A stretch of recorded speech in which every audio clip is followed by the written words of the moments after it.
Scott, I mean, a year-end show here in Japan. I mean, for a lot of MMA fans, I think this is like nostalgia. I mean, do you get that same sort of feeling? Yeah, absolutely. I mean, when I think about this event, it just makes me feel good all the way around because, I am so thankful to what I learned here when I was working with K1. And when I think about, 19 years later, being here and coming back and doing a big fight like this, it's just such a great feeling. So nostalgia's here. Of course, we're having the biggest nostalgia fight probably in the history of MMA, or one of them, right? Rampage versus Fedor, the fight that never happened.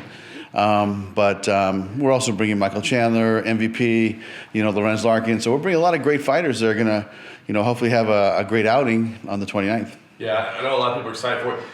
Not many organizations work as closely as you're willing to do here in Japan. I mean, but talk about it. I mean, it comes with some challenges as well. I mean, there's a reason organizations don't do it. So how's the experience been so far? And do you feel like this is, a one-time thing, or could we maybe be starting a tradition here on New Year's Eve? I mean, really, we haven't even talked about that. Sakibar and I have just said, look, let's do something that's going to be historic, that'll be memorable, let's bring all these great fighters together. You know what? He's got a great event on the 31st, and he's going to sell out. And I believe we'll sell out on the 29th. So here is a market and a promoter that can, sell 40,000 tickets in 2 nights. It is unbelievable, And so to me, it's still, the market that it all started in, as far as I'm concerned. And, there's a time where all the greatest fighters in the world fought here, right? And eventually branched off, and they got bought. But I was here during the heyday of K1 and Pride, and you'd walk into a stadium in Tokyo Dome, there's 50, 60,000 people. It's a very rare location that things that have happened here, I haven't seen happen anywhere else in the world. Yeah, no question about it. This Fedor retirement tour is officially launching, right? Yeah. So give us an idea. I mean, how do you envision this thing playing? How long does this tour last? Where do we go? What are we talking about here in terms of Fedor? Well, how I feel about Fedor is he's a very special fighter, a very special person in the landscape of MMA, and he is a legend. And he was to me the greatest heavyweight of all time. And saying that, I feel like he should be honored and treasured on his way out, and he should go out on his own terms. And that's really what this is all about. I got to give him that respect that he deserves. And we said we're going to sign him to a 3-fight retirement tour. And this is the first stop. This will be the last time he fights in Japan. So if they want to see him live, they have to come down and check him out. Against a legendary fighter like Rampage, who got his start here, Fedor got his start here. It's just going to be a great night. But getting back to Fedor, the second fight, hopefully, if he is okay, doesn't get hurt, maybe we could fight towards late fall or early fall. Location, don't know, but in my mind, the second fight will be someplace in Europe or the Middle East, and then the third fight will be in Moscow, maybe sometime next year. That's the game plan, because I would love to do a fight in Moscow with Bellator, with Fedor's retirement fight. Be pretty cool. Yes. With this dual cards, I'm kind of interested. I mean, you've got Patricky on the 31st. These kind of crossover fights. I wonder, with you and Saki Kabara, is there a little rivalry going on? I mean, you kind of have a little professional zing at each other? Well, you know what? Honestly, I felt that, there's no way Horiguchi's going to beat Caldwell.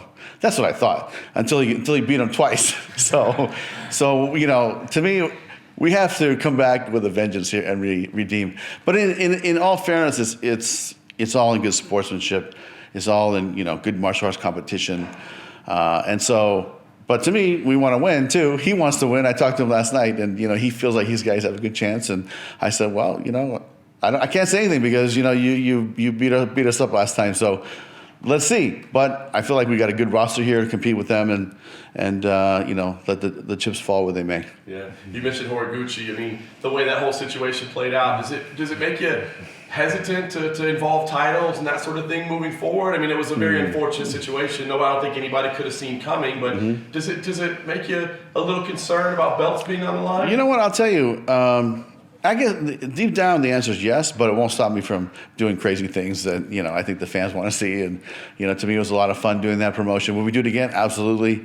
And it's just unfortunate for Horiguchi, who got hurt and he couldn't continue. And so these things happen in this sport. As you know, people get hurt. We'll just start ramping up next year for a new champion as Horiguchi gets healthy. He might be out for a year almost, right? So we're definitely going to crown a new champion at 135. But the process of that, I'm not sure how, exactly how we're going to do it or what we're going to do, but we'll figure out something. And, it just might be single elimination fights that, lead to a title fight, and that might be it. Nice. Another name that we thought we might see out here was Ryan Bader. I think that would have been a fun crossover. It didn't end up happening. What's the update on him? It's been a while since we had a chance to see him. So since we didn't see him here, what's the update on him? Yeah, Ryan, my understanding is he wants to fight sometime in March, and he's going to defend his 205 belt. That's what he wants to do. So we're going to do that, and we'll hopefully have location, opponent, all the details to now sometime, early in January. Do you still see him defending both belts? I mean, is that still something he wants to try to do? Yeah, he's going to defend both belts until he loses one. I mean, that's just how it's going to be. So, but we have a lot of guys, to give him some good competition. So I think that him coming down to 205 started off, and then I'd like to keep him busy next year. I'd like to have him fight at least 3 times, maybe 4 times next year. Nice. I want to ask you about Lovato as well. He's been on the sidelines for a little bit. What's the next move for him?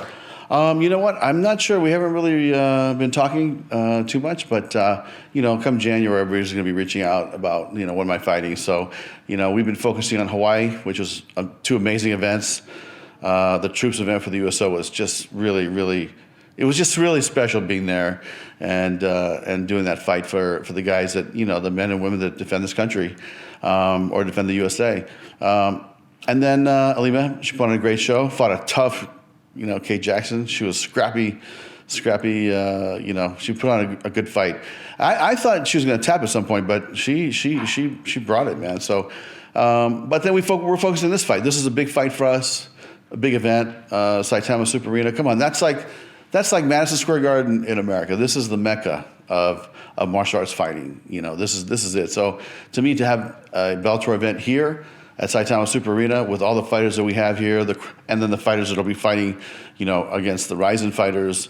And I think we're going to sell out. So to me, Sakibara told me that this will be the most successful event that a foreign company has come to Japan and put on as far as ticket sales go in the history of this country, other than a Japanese fight promotion company. So does that give you a little special bit of pride to say to be able to accomplish something like that? Well, it's funny you say pride, right? That's pretty good. I like that, John. That's pretty good. Done. But you know what? It's of course. I mean, this is the mecca, man. This is where it all started. What other country could you go to? Let's say in the 90s and 2000s, where you could go to Pancrase, Shudo. You go to rings back then. You could go to Pride. You could go to K1. You could go, to probably 10 different karate organizations competing. Kyokushin, Seido Kaikan. I mean, it was something you could go someplace every week and watch martial arts fighting. And so I don't know of another culture like that. This is truly the mecca. So to come here, perform at the level that we're performing, to sell this building out, it's really an accomplishment. I think it's something that's definitely we get to chalk one up on the bucket list here. I know we're all excited this, so I don't want to lean too far into 2020, but I did want you to look ahead, Bud and Cyborg. Great way to kick off 2020 for you. I got to wonder for you, especially knowing the role in women's MMA that you've played. Is this an especially exciting one for you? Kind of champ versus champ, bringing in an all-time. Yeah. Like, is this a special one for you? Yeah, I mean, you know what? Listen, Cyborg is the greatest female fighter of all time. I don't care what anybody says. I was there in the beginning too, and I've seen it all unfold, and it's a much different environment not today than it was back. But I know who's been dominating for the last 10 years and who's been destroying people for the last 10 years. So, 10 years from now, we can have a different conversation, right? See how far different ladies can take it. But as far as today, you got the greatest female fighter of all time fighting Julia Budd, who to me is going to give Cyborg everything she can handle. And some people underestimate Julia Budd, but I'm telling you, this girl can hang. She is physical. I'm not sure if you saw the stare down, but she is a physical, great stand-up, great wrestling. There's going to be a certain physicality I think that she brings that Cyborg's got to be in shape, and she's got to be hungry, and she's got to come to really throw it down because Julia's going to bring it. And so I'm looking forward to that big clash, and I think that, it's a great way to start the year, right? January 25th in LA at the Forum. great way to start the year. And we have a great undercard in that fight as well. But that just leads to 30 fights in the year of 2020. So we have our hands full, and we got a lot of events going on, and it's exciting. It's an exciting time to be in the Bellator business right now. Your European expansion has done very, very well, and I'm just curious, kind of what your thoughts are for that in 2020. I've heard some people saying maybe you should start crowning European champions. Have that kind of level because you've had such success there. Is that a possibility? What do you think for Europe? Yeah, I think that the boxing model does that, right? They have European champions, or they have different champions in different territories. We haven't decided exactly if we're going to follow that model, but it's definitely an option. But the fights that we do in London. Dublin is so much fun. I mean, it's just a party going on in Dublin. And then next year, the 2 new cities, I believe, will be Amsterdam. We'll definitely go to Amsterdam next year, and we're trying to fit Stockholm in there. So those are the 2 new cities. Along with, we'll go back to Tel Aviv again. We're going to go back to Milan for sure. We already have a date for that fight. So, it's going to be an 8-city tour, and it's going to be built for the European market. We'll sprinkle some of our guys from here in there. Or the girls from here to there. But, for the most part, it's going to be a European series made for European television to build new European fans and hopefully find a new star out of the series. And then we can find them back and forth in different continents. And you know what? We are going to do the same here, right? So Asia is going to be a big market for us. I would say 2021, 22, 23.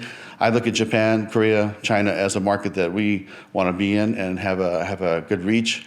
Again, starting an Asian series, maybe a 6-8 fight series on its own, and build a business within the territory that's sustainable, that has a television deal, sponsors, that airs primarily here in Asia with some distribution in America or different parts. But, don't be surprised in the next, 2-3 years that, Bellator will have maybe 50, 60 fights a year because of all the territories we're going to go to. So this Asia series, how soon could we see that? Are you talking about trying to launch something this year or 2020, or is that too soon? Yeah, this is maybe towards the end of 2020, but maybe 2021 is probably more realistic because, trying to get into China, it's a little tricky. We got to, find a partner there. That's just how it works.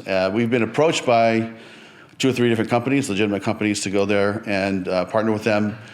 Korea is, I was born there, so it's something we have to do. Otherwise, my aunt won't talk to me anymore. And then, Japan is such a strong market. I think that, these are the Asian territories that we're going to go into. And then the last territory, I think in the future will be Latin America, right? I think Brazil, Argentina, Chile, Mexico, that'll be a market. So if you add 8 more fights on the European series, 8 more fights on the Asian series, 8 more fights, that's in Latin America, that's 16 more fights on top of the 30 fights they're doing. It's going to be a lot. It's going to be a lot of work, and we're going to need a lot more staff, and we'll probably open up some offices. But just don't tell my staff that yet, because I don't think they're ready to hear that. I think let's talk about 2020. That idea on the U.S. side, Grand Prix, ideas. Anything fun that you can tease out there right now? What I talked about in Hawaii was when I look at the 125-pound female division with Lima.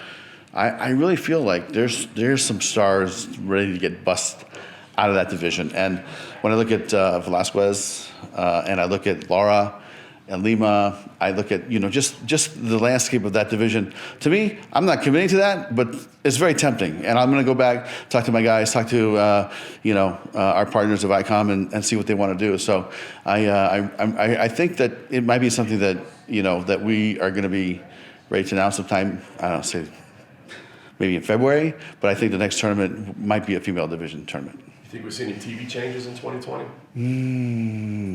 That's going to be an interesting one. We're working on a lot of things right now. I really don't want to talk about it, but I am very excited. Let's just put it that way. Nice. Last thing, right. it's just this. Okay. How excited are you overall for this dual event type scenario? Do you feel like this is going to be like a historic moment for me? Where does this rank overall in terms of the shows that you've promoted? I know you guys have been here before. There's nothing like walking into Saitama Super Arena, which to me is like the Yankee Stadium of martial arts fighting. And to walk in there and have, 20,000 people there, watching, the fights. It's going to be unbelievable. And this is definitely something that is historic for the company. It's a big piece of business for the company. And to come here and do it as a Bellator event was something that was really important to us. I think that, we checked that off the box. And let's parlay this into something that's sustainable, that we come back here and really build a business here. Quick question. How are the rule sets? Now, do the postlims after the Bellator main card, are they the same rule? Is it going to be under the same rules? Yeah, my belief was that those will be under the Rizin rules. So once we finish the broadcast and Fedor and Rampage finish the fight, that's the end of the Bellator event. And then Rizin will throw their fight post-lim cards, and they're going to tape it. It'll air on the YouTube channel. But it will be the Rizin rules is what my understanding. Is that correct? Okay, there you go. And how can American fans view the postlims? It's going to be on the Bellator YouTube channel. Oh, they will be. Okay. Yeah, so it's free. You can just check it out, and it'll be right on there. So it'll be available right after the fights. I think probably close to 3:00. And lastly, real quick, Rory MacDonald. Mm-hmm. That was, I guess, for a lot of fans, it kind of surprised him going to PFL. Mm-hmm. Can you talk about the Rory MacDonald experience in Bellator? Listen, he had some great fights for us. I really like the kid, and he had some good fights. He had some tough fights. He had a lot of tough fights in Bellator. And, I just felt like it was the right timing for us to maybe take a step in a different direction, which we did. And, I wish him well. I think he'll have great success there. And, it's something that, I have no regrets, and neither will he, and we'll move forward. And when you look back at Rory's time in Bellator, you'll say he had two great fights with Douglas Lima. One was phenomenal. One was a good fight. He had a tough fight with our guy in San Jose, John Fitch. And Gegard didn't work out for Rory with Gegard. So I think he's had a lot of fights that got his hands full here. So, these things happen, man. It's going to happen, to whether it's us or it's the UFC or whoever else, it's going to happen. I mean, people are going to come and people are going to go. And so that's just the nature of the industry right now.